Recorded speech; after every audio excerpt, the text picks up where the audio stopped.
God is good, and with each day that passes brings us a day closer to the launch of Pantheon Rise of the Fallen. This is Nathan Napalm channel, and if you're new here, please consider subscribing, especially if you're interested in Pantheon related content on our march to launch. Today guys, I want to talk about the newsletter. It's newsletter day. Yay! July's newsletter came with a lot of actual information, a lot of new things, some videos. It's a good newsletter. The very first topic I want to tackle on the actual day of launch is, I'm going to kind of combine two topics into one because I think they're very related, and that's talking about animation in general, okay?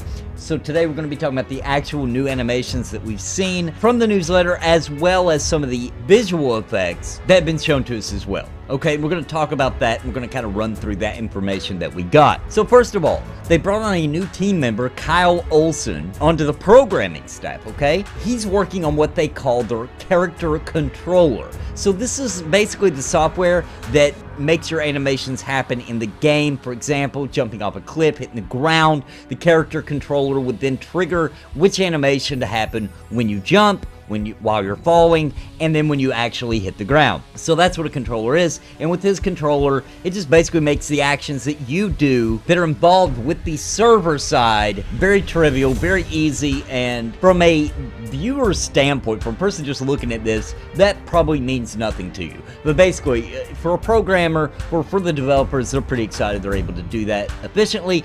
But here you can see the actual animations in place, and please keep in mind guys, when you're looking at this, obviously they're just using some very basic models included with the freaking Unity kit. This is not, they're not that far behind in development that they're just now designing basic world.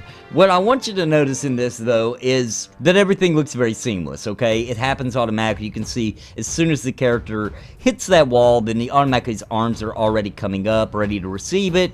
He's climbing up on it, you know, and he jumps down, he rolls, and then he jumps to the next block. He does like a small little knee bend when he hits, and then he lands on the other platform, and then you see a bigger knee bend when he drops a little further. Okay, so that's just some very basic animation that they're showing off that they already have ready to go. I'm sure they have a lot more than that, but that's something they were willing to share with us right now, and it kind of gives us a little bit more information on the climbing feature, just a little bit, because you do see them hanging there, and they talk about that more in depth, because in a situation where it's not just an edge on the side of a cliff, you grab on side and you can just seamlessly start climbing and using the climbing feature and climbing down, etc. I would think something along the lines of Zelda Breath of the Wild, if you think of how that works. Sounds pretty much fairly similar to what we might be looking at with Pantheon. And then they're talking a little bit, and I totally agree with this, I've talked about this on my channel before, but basically you need your character to feel right. You know what I mean? It's very hard to put your finger on, but you play games where it just feels kind of loose. There's this disconnect between you, the player, and the character that you're controlling. It just doesn't feel like there's any impact. It feels loose and distant. It doesn't feel good. It doesn't feel fluid, and it just doesn't feel right. So they talk about that, and it's basically this awkward and disconnected feeling you get in some games, and this all really comes down to the animation, and that the animation happens in such a way that you feel the impact of the actions that the character is actually doing when they interact with their environments, okay, and how important that is to them to get all that really correct. And they go on to talk about that the team is continuing to work on Project Fairytale, which from their wording sounds like it's coming to a close, and very soon they're going to be showing us something. I think maybe by next month possibly, or if not in August, and definitely the month after that, or else I would definitely not consider it very soon. So I think that's about the rough time frame, about 30 to 60 days before they finally unveil Project Fairytale and let us see the progress that they made. Now, obviously, I don't want to show me everything. Give us a piece of Fairytale, maybe some very minor little glimpses at other areas, and then just kind of, you know, don't let us see it all. Let it still be fun for us when we're playing in alpha and pre-alpha and beta and the launch, of course. So, you know, I just don't want it to be a thing where we see everything, of course. So, you know, they're walking a really thin line. We want to see more and more and more, but at the same time, we're like, don't spoil the game for us. So, you know, it's kind of hard to keep us happy, to be honest. And then they move on, they talk about Oldwood, which is a section of the overall fertile cluster of zones, but we're going to do that. We're going to talk about that in a different video. The next thing I really wanted to talk about is these animations for the Shaman and the Cleric, which, you know, the spell effects look pretty good, okay? So they got a little demo here. This is kind of like the demo we seen where they were showing the fireball with the wizard and the ice balls and all that kind of thing that they showed us with the wizard a little while back. This is the Shaman version of it, and it's actually really cool. There's a lot of different things here. I'm going to speed through showing the fire and all that, and of course you can see them as they get more powerful and they look cooler, of course. And these just look really good. I mean, we're starting to see some of these abilities, and they're looking flashy, they're looking good. They're not, though, the thing I gotta say about this is although they look really cool and they are flashy, it doesn't look like it's gonna be so crazy like Final Fantasy XIV crazy, where it's every ability for every character is just so flashy and over the top that you're an actual battle with several people involved, or with a full group, or even, God forbid, in Final Fantasy XIV, a raid group. It's insane. You can't even see the enemy. You have to turn off the spell effects, or sometimes you don't even know what the raid boss looked like. There's so much going on. So, you know, being crowded and like that's something they talk about in the newsletter. It's just not a good look. It's not, you know, you can turn all that off. You know what I mean? So, I guess some people like it, but whatever. It looks like they're being more modest with it, which I appreciate. I don't think it needs to be so over the top and ridiculous. This is not an anime type game. You know, I would expect it in anime type, like in Final Fantasy, you know, it's more anime styled, so, you know, I get it, but, you know, I know why they do that, and it makes sense for that, but not so much for Pantheon. You know, I want it to be identifiable, and that looks like that's what they're going for here, that you will be able to identify what abilities they're using based on these effects, but at the same time not going overboard. Now, some questions they asked to him, let's talk about while I'm playing this clip of the demo of the Shaman Cleric. They ask him that given the Shaman and the Cleric are very different types of healers, how does that play when creating a visual vocabulary for each class? And the answer from Fernando, who's doing these animations, says each class has its own unique look. So far, we have been using magic types as base. So, for example, in this case, the Cleric uses Divine Magic, which has a predominant semi-transparent golden look. Shaman, on the other hand, uses Nature Magic, which has a more chaotic, irregular look, but still retains different elements and color palettes when using different elements like fire, wind, etc. And then they go on to ask on that same note, some of these effects are offensive abilities and some defensive. How does that play into the look? So the answer is, for the Shaman, Lancet is not that influencing because the look is more driven by the element type, which will have its own unique effect. However, for the Cleric, there's a distinction for offensive and defensive abilities, such as in the case of the defense buff, which is a shield, in contrast with the direct damage spell, which is a beam of light striking down the target. So you can kind of tell based on where the animation is happening at and where it's directing to on what kind of spell you're doing. And then the next question is, what about color? How does that play into things? Since color blindness affects a lot of people, is that something that's going to be considered? The answer is, right now we're trying to get abilities in-game and get a more locked-down aesthetic for each class so we can come back and continue to expand respectively. As for the color blindness, I suspect we can get this done as a post-processing effects later down the line. So I thought this part was interesting. So the question asked was how much thought is put into making sure the screen doesn't appear too cluttered when many people are casting spells on screen at the same time, which is what I was talking about earlier. And the answer is, it is very important.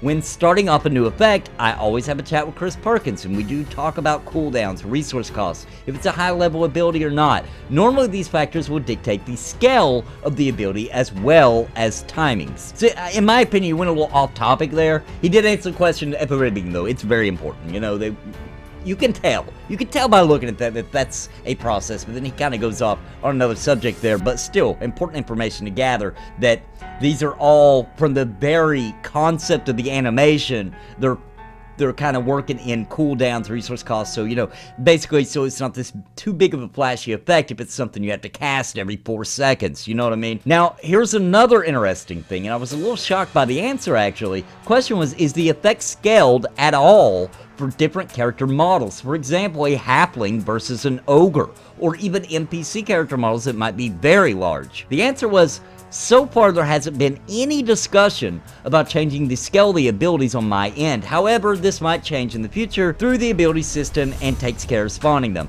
So it could be that they're just not worrying about them right now, because maybe with the tool set that they have, maybe it's easy to do something like that. So it's not even something they think about since it's so easy to scale those. And I'm going to assume that is probably the case. So then they ask, can you talk at all about what effects you are working on other than class-specific ones? And the answer was, I've been working on an environmental effect the last couple of days. Not sure I can talk about any specifics, but you will see it soon. You heard that? You heard that little juicy drop for you. Little open, stick your tongue out. That was a little juicy drop. Psst, right on your tongue. Good stuff. So something's coming soon we're going to get to see. I found it interesting the way that he answered that.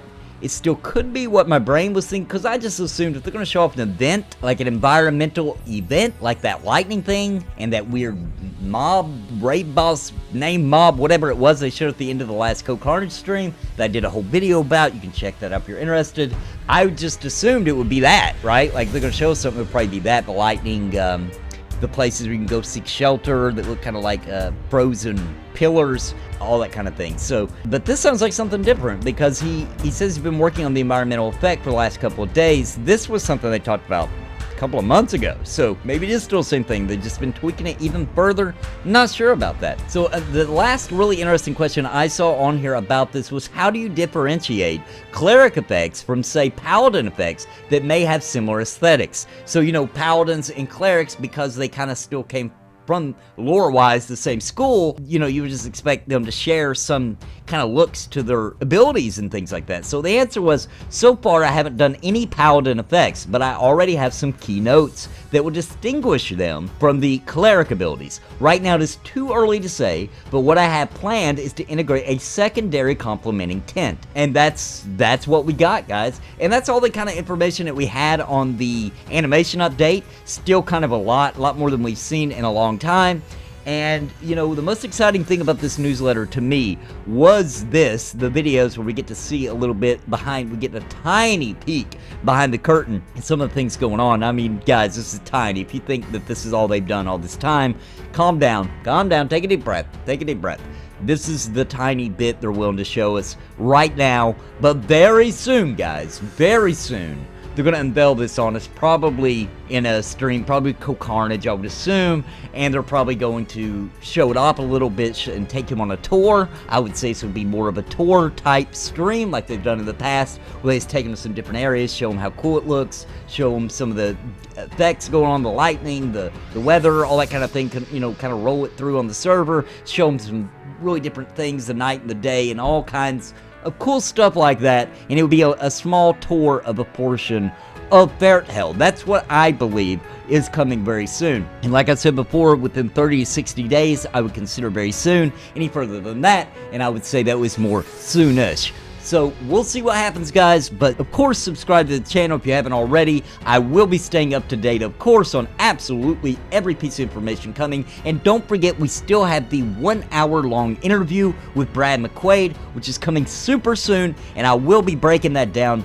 God knows how much information that we're going to get out of Brad McQuaid, because he usually lays it on thick. Now, he has a certain way of talking, he has a certain way of speaking about things where he does make sure you're aware that a lot of the times he's speaking philosophically about the particular subject, but still, it doesn't matter. You get inside of his brain, you kind of see where things are going, even if they're not there at launch, kind of what he wanted it to be, and you can kind of get an idea for the evolution of what Pantheon Rise of the Fallen is going to be. But guys, I'm so happy we've got a lot of information out of this newsletter. If you haven't seen it yet, please go to pantheonmmo.com, check it out. It's a beautiful newsletter. It's very long. It's a good read, and I will be covering more of that starting tomorrow, so I'll see you then. Until next time, guys, God bless and happy gaming. Please listen to what I say.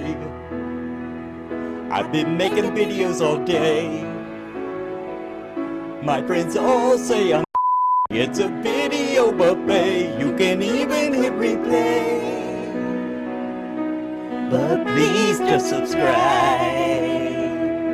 I can't even describe being part of my tribe. I'll even offer you a prize, but just please just subscribe and hit the bell notification too.